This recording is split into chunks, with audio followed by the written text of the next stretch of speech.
What happens when a CEO trades his boardroom for a greasy apron on the night shift? Rain hit the windshield in thick sheets as Russell Daniels sat in his parked sedan outside the company's third location, one of 7 restaurants he'd bought 5 years ago from a retired couple looking to cash out. Since then, he'd poured everything into growing the chain. And it worked. Sales were good, reviews were decent, and expansion was steady. But recently, he'd been feeling something was off. It wasn't a complaint that tipped him off. It was silence. Store 3 used to be the highest performing location, but in the past 6 months, it had slipped to 4th. No formal complaints, no walkouts, no viral disasters. Just a quiet dip. Numbers didn't lie, but they didn't explain themselves either. So Russell decided to stop asking questions and start flipping patties. He'd never met anyone at this location personally. All hiring and onboarding were done locally, and the only photos of him in corporate were from a 10-year-old press packet. He shaved his beard, wore thick-rimmed glasses, and styled his dark hair flat with a beanie. No one would recognize him. He walked in at 10:48 p.m. for the night shift, pretending to be a trainee sent over from Store 5 due to staffing shortages. That part wasn't even a lie. Store 5 had been short 2 kitchen staff for a month, and the district manager had been shuffling people around. It gave him the perfect cover. "Hey, you the new guy?" a tall man with a shaved head and sleeves of tattoos asked, half yawning as he wiped his hands on his apron. "Yeah." "Name's Russ," he said plainly, offering a small smile. "They told me to meet with, Kyle?" The tattooed guy shrugged. "That's me." "Lucky you," he grunted. "Let's get this over with."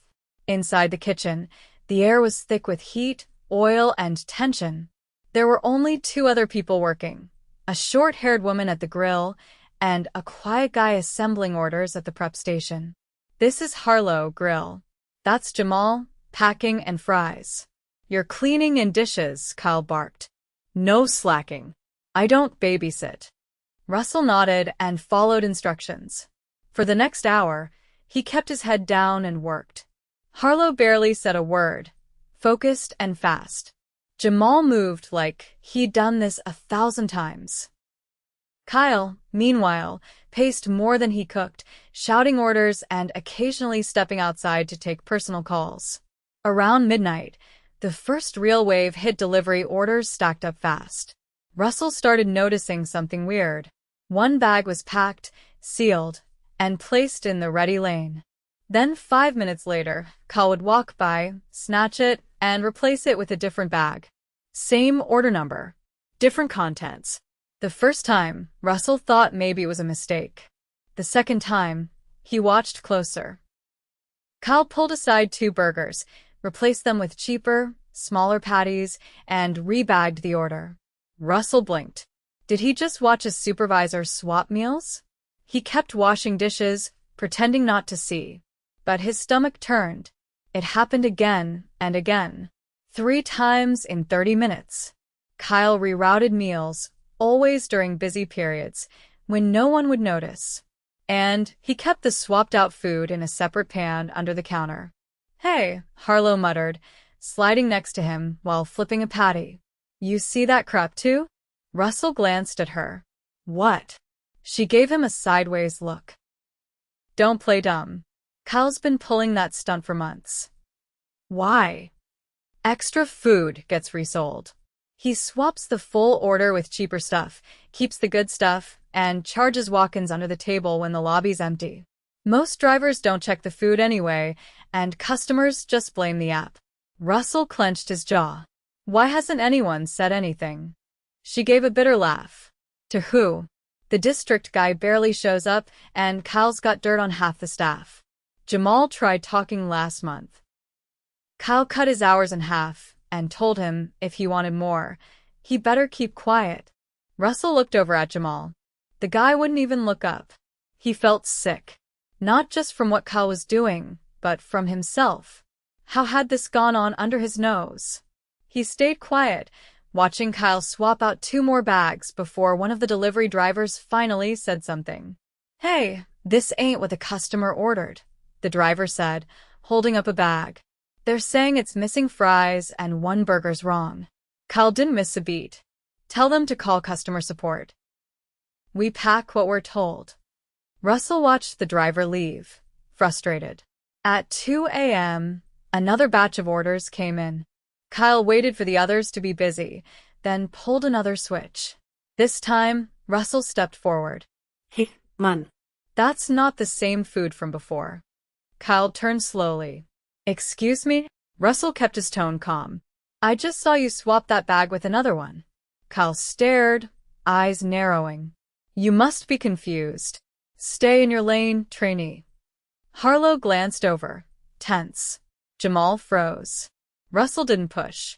Not yet. He needed to be sure. By 4 a.m., Kyle had rerouted at least 6 orders, pocketed cash from 2 late-night walk-ins, and barked at Jamal for being too slow. Harlow took a break and slipped Russell a bottle of water. You gonna say something? She asked quietly. He hesitated. Soon. She looked at him, confused by his answer. At 6 a.m., when the shift ended, Russell stepped out the back door and sat on a crate, exhausted. Not physically. Mentally. He'd seen enough. He knew what needed to happen. But as the morning crew rolled in and Kyle started cracking jokes with the new staff like he was king of the place, Russell felt something tighten in his chest. He'd built this place to give people a shot, not to let guys like Kyle run it like a scam. It was time to come back not as Russ the trainee, but as Russell Daniels, the man who owned the ground Kyle was standing on. Russell returned the following night. Same beanie, same borrowed apron, just another quiet body clocking in for minimum wage. Kyle was already at the prep table, tapping through his phone with one hand, digging into a box of packaged sauces with the other. He didn't look up. You're late. Russell checked the wall clock. It was 10:56. He said nothing and walked past. Harlow was already at the grill, tying her hair back with a rubber band. She gave him a glance, unreadable this time. Jamal was in the walk-in, restocking lettuce and tomatoes into bins with slow, deliberate movements. Russell stepped into the wash station, pulled on gloves, and started where he left off. The stainless steel sink was still backed up from the afternoon crew, and the floor smelled like it hadn't been mopped since last week. By midnight, the dining area lights had been dimmed, and the sound of the overhead fan filled the silence between orders. A few delivery tickets came in, mostly small combos, nothing big. Still, Kyle hovered near the printer like a vulture. He hadn't made any swaps yet tonight. Not while Russell was watching. At 12:43, the printer spat out a large group order. 6 double burgers, chili cheese fries, and 2 vegan salads. Harlow raised an eyebrow. Big one. Kyle walked over, snatched the ticket, and cleared his throat. I'll pack. You two just keep the line moving. Russell watched him closely. Kyle wasn't rushing. He was calculating. He made a performance of stacking the boxes, checking the labels, wiping the lids. But as soon as the others turned away, he pulled 2 burgers to the side and swapped in smaller sandwiches from a separate tray. Different buns. Different wrapping. He resealed the bag and set it in the pickup slot. Russell stepped forward. Hey Kyle, are those all the right items? His voice was even. Kyle didn't look up. You questioning me again? I'm asking because I thought I saw you pull from a different tray. Kyle dropped the bag back onto the counter and finally faced him. His tone dropped. You think you're some kind of quality control now? Harlow stiffened. Jamal stopped what he was doing, hands still inside the fry bin. Russell met his eyes. I think if someone's paying for a premium order, they should get what they paid for. Kyle's eyes narrowed. You got a lot of opinions for someone washing dishes. I've worked kitchens before. I've seen what happens when people cut corners. Kyle stepped forward, voice low. You don't know anything about this place. You don't know what they pay us, what they expect from us. You think this job's about integrity? It's about survival. Russell didn't flinch. So you steal from customers to survive? Kyle's jaw flexed. Watch your mouth. Jamal stepped back, his face unreadable. Harlow turned the burner down and wiped her hands on a towel. Kyle leaned in. You don't like it here? Walk. No one's begging you to stay. Russell didn't respond. He turned back to the sink, chest tight. Not from fear, he was far past that, but from restraint. He couldn't blow his cover yet. Not until he understood everything. At 1:27 a.m., two walk-ins came through the lobby, young guys, maybe college students. Kyle greeted them himself, took their cash, then disappeared into the back. 15 minutes later, Russell saw him slide a small bag across the counter. The order wasn't logged. No receipt was printed. The register was untouched. Russell turned to Jamal. Does this happen every night? Jamal hesitated. Only when Kyle's working the counter. Day crew doesn't even know. They think the register's just light from refunds. Have you tried reporting it? Jamal looked away. Once. Got my Friday shifts cut for 2 weeks. Rent was late after that. Russell nodded slowly. What about the other managers? Only one other guy runs nights, and he's never here more than 3 hours. Kyle covers the rest. Russell filed it away. Everything pointed to a system built on silence. Kyle didn't just bend the rules, he built a second business inside the real one. And no one stopped him because the cost of speaking up was too high.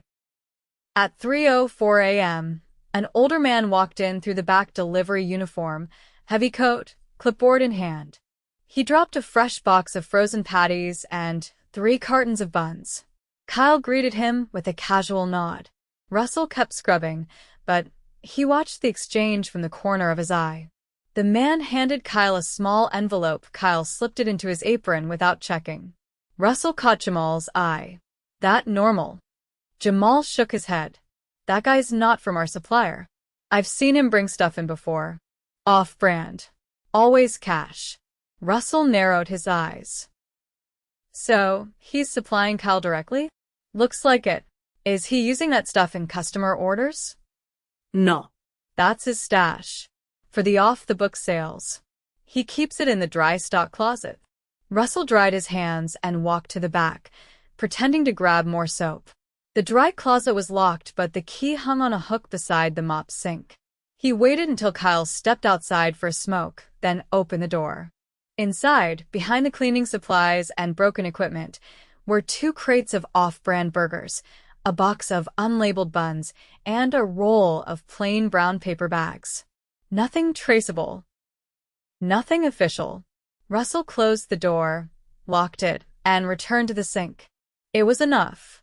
He stayed until the shift ended, helped mop the floor, nodded quietly to Harlow and Jamal, and walked out under the gray light of dawn. Before getting into his car, he looked back at the building. The employees weren't the problem. They were surviving.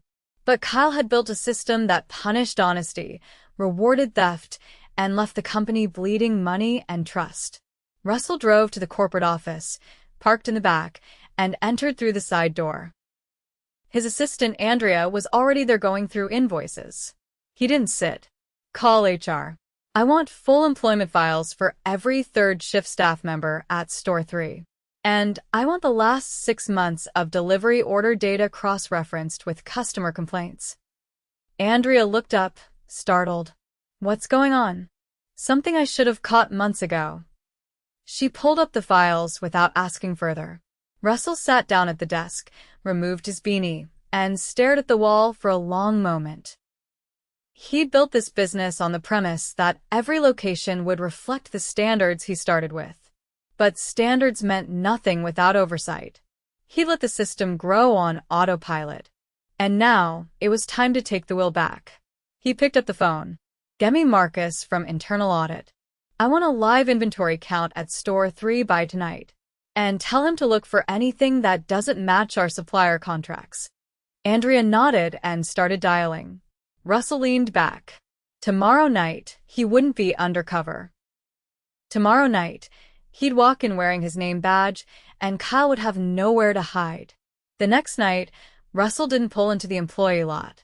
He parked across the street, waited for the late dinner rush to taper off, then crossed under the flickering street lamp and stepped through the front doors of Store 3 with purpose. No vini. No apren. No alias. He wore a navy button-down and a company fleece with the embroidered logo stitched over his chest, one detail he'd always kept subtle. Inside, the dining room was mostly empty. A few tables hadn't been wiped. Chairs were unevenly spaced. The register screen blinked, unattended. The moment he stepped in, the room seemed to pause. Kyle was leaning against the counter, scrolling through his phone. He looked up casually, then did a double take. The phone dropped to his side. Russell didn't give him time to speak. "Where's the shift log?" The question hit like cold water. Kyle straightened, eyes darting to the back kitchen. "It's with the prep station." "I can." "Bring it." Kyle hesitated, then disappeared through the swinging door. Russell waited, hands folded behind his back. He could hear the low hum of the fryer, the shuffle of shoes across the greasy tile. No one spoke. When Kyle returned, he held out the clipboard with stiff arms. Russell didn't take it. "Get your team." Now. Kyle blinked, then turned. "Harlow," he called, voice less sure than usual. "Jamal, can you come up front?" They emerged within seconds. Harlow wiped her hands on her apron. Jamal stood half a step behind her, face unreadable. Russell looked at each of them, his voice calm but firm. "My name is Russell Daniels. I own this company. I've spent the last 2 nights working here under a false name to see what this location's really become." Kyle's eyes widened. Harlow's shoulders shifted just slightly. Jamal stiffened but didn't move. Russell didn't pause. "I saw how orders were packed, how items were swapped. I saw cash taken without receipts. I saw food rerouted, inventory manipulated, and customers cheated." Kyle tried to speak, but Russell raised a hand. "You've had weeks, maybe months to clean this up. You chose not to." Kyle's voice finally broke through. "Look, I don't know what you think you saw, but I saw enough to issue a formal audit," Russell said flatly. 2 hours ago, our internal team confirmed discrepancies between product received and product sold. There are no explanations left. Kyle's words caught in his throat. He opened his mouth again, but Russell turned to Harlow and Jamal. "You two, step outside with me." Neither moved at first. Then Harlow nodded once and led the way through the front door. Jamal followed. They stepped into the cool night air, standing beside a utility meter near the corner of the building. Russell faced them. "You didn't do anything wrong, but you've been stuck under someone who made it impossible to do what's right. I want to hear the rest." No guessing. No assumptions. "Just facts." Harlow didn't flinch. He's been doing it since December. First it was just bags being swapped here or there. Then he started logging fewer comps, rerouting product to sell later. He doesn't track it, just keeps it off the books. Jamal added, "He gets deliveries from someone we don't know. Sometimes twice a week. Stuff never goes into the system. He hides it in the supply closet." Russell nodded once. "Why didn't you come forward?" Harlow exhaled through her nose. "We tried. Not formally. But we talked to the other night manager. Didn't go anywhere. Kyle's been here longer. Everyone assumes he's reliable." Russell looked between them. "How many others are affected?" 2 more on night crew, Jamal said. "One quit last week. Said they couldn't deal with the stress. Other one's been calling out." Russell turned, pacing once before stopping. "You're both staying on. New pay structure. Hazard bonus retroactive to January. But I need one thing first." They waited. "I want full written statements. Confidential. Honest. Everything you know." Harlow nodded. "You'll have it by tomorrow." Russell stepped back inside. Kyle hadn't moved. He stood behind the counter, arms crossed, trying to wear defiance like armor. But his voice cracked when he spoke again. "You think you can just walk in here and—" Russell cut him off. "You stole from customers. You used our brand to do it. You intimidated staff into silence and used your position to run your own side hustle inside my stores. Kyle's voice dipped. I needed the money. You sit in your offices and rake in. I started this chain from a single building with a leaky roof and a fryer that never hit temp, Russell said, his tone sharper now. I worked doubles. I scraped grease off the floor with a spatula because I couldn't afford new equipment. Don't talk to me about need. Kyle's jaw locked, but he didn't speak. Russell turned slightly. You'll be escorted out in 10 minutes. HR will contact you by morning. Your final paycheck will be reviewed after reconciliation. If theft is confirmed, we'll press charges. Kyle's mouth opened, but no sound came. Russell looked past him. Harlow, Jamal. Get everyone cleaned up. Don't worry about him. Neither hesitated. They moved with quiet coordination, boxing up in used prep, shutting down burners, wiping down counters.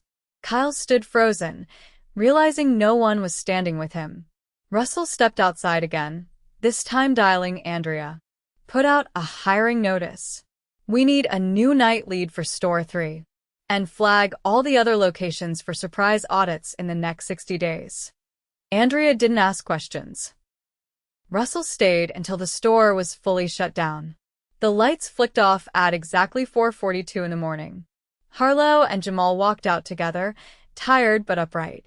Before they left, Russell stopped them. One last thing. They waited. I'm putting both of you up for internal promotions. Training starts next week. You've both earned more than a paycheck. Harlow blinked once. Jamal looked away, his throat tight. Russell turned without waiting for a thank you. That wasn't what this was about. He got his car and sat in silence for a long minute, watching the building. A small neon sign flickered in the window, half-lit. Tomorrow it would be fixed. No shortcuts. No shadows. Just honest work. 3 weeks later, the lobby of Store 3 looked different not because of a remodel or new signage, but because of the way people moved inside it. There was no shouting over the fryer. No silent tension hanging in the corners. The energy had shifted.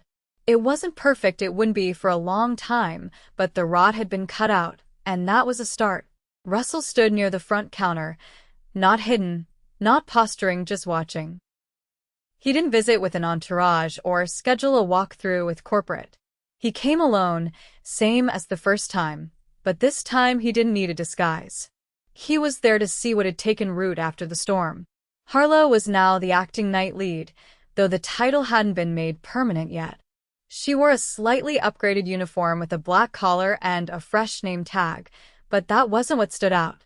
It was the way she checked the prep station before the rush, how she gave clear instructions without barking, how she leaned in to listen when someone had a question.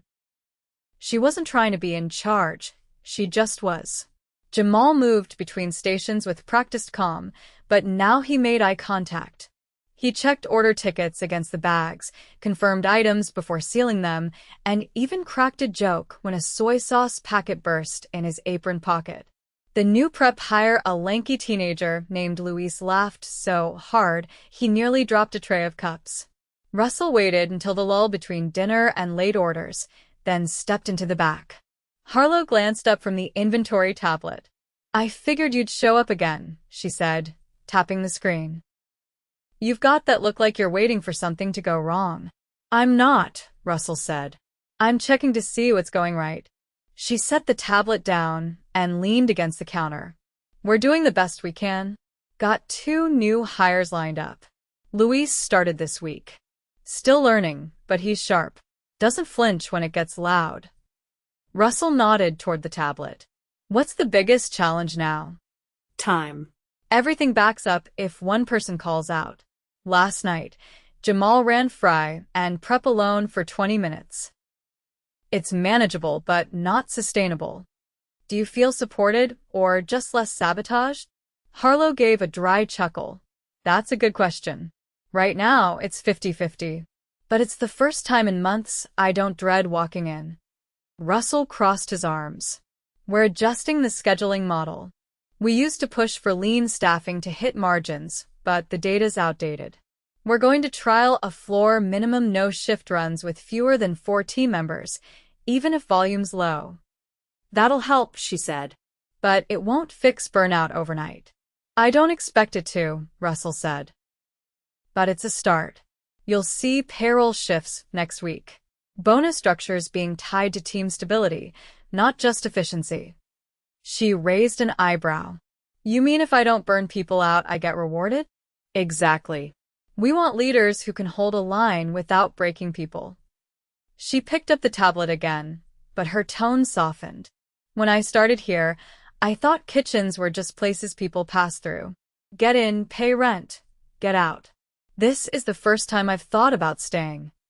That's not nothing, Russell said. He left her to finish inventory and stepped outside into the alley behind the store. A fresh breeze rolled in from the east, and the usual scent of fryer oil was thinner than usual. He leaned against the wall and took out his phone. Andrea answered on the second ring. Store 3's stabilizing, he said. They'll need support for another month, but I'm lifting the red flag.